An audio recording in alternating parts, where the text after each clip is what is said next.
اب ذرا صالح اور مصلح کا فرق سمجھیے. صالح اور مصلح کا فرق بہت تیزی کے ساتھ.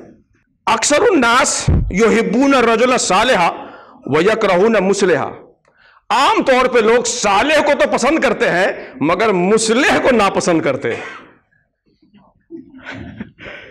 صالح کو تو لوگ پسند کرتے ہیں مگر مصلح کو ناپسند کرتے ہیں.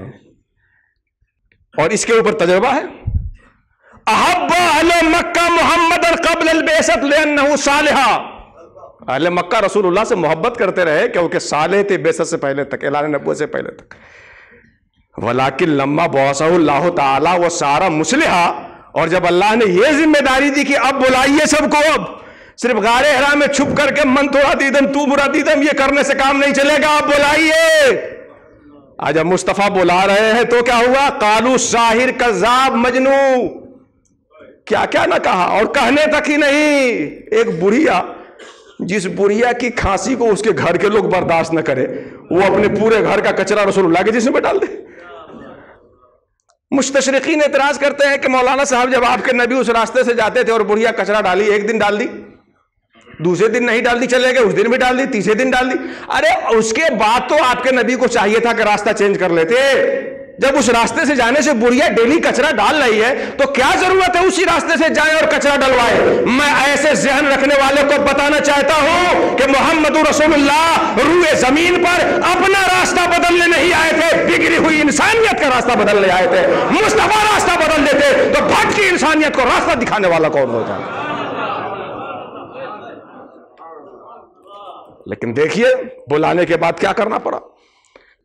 صالح ہے تب تک لوگ تعریف کرتے ہیں اور مصلح ہونے کے بعد کیوں اس میں نقص نکالنے لگتے ہیں؟ کیوں؟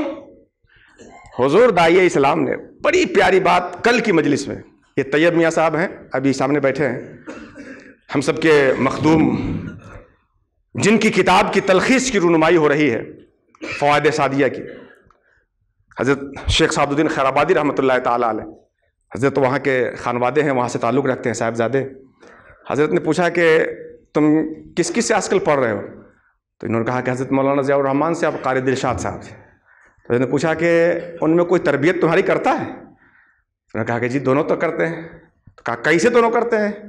کچھ ٹوکتے ہیں؟ تو جی مولانا ضیاء الرحمن صاحب کبھی کبھی پوچھ لیتے ہیں مگر قاری صاحب بڑا ٹوکتے رہتے ہیں. حضرت نے فرمایا مربی وہی ہوتا ہے جو ٹوکے اور اس کی چوٹ تمہارے دل کے اوپر محسوس ہو.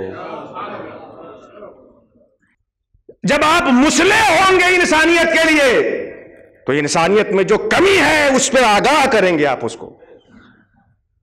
آج ہم لوگ شیخ کے نام پر 1000 قبروں کی زیارت تو کر سکتے ہیں مگر ایک صالح زندہ دل کے پاس جانے کی ہمت نہیں کرتے، کیونکہ یہاں جائیں گے تو جس دل میں خرافات چھپا ہوا ہے اس کی اصلاح کرنی پڑ جائے گی.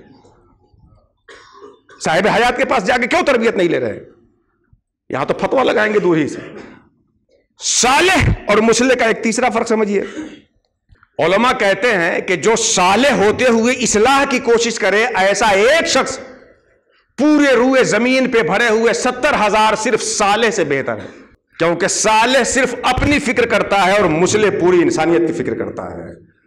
صالح صرف اپنی فکر کرتا ہے اور مصلح پوری انسانیت کی فکر کرتا ہے.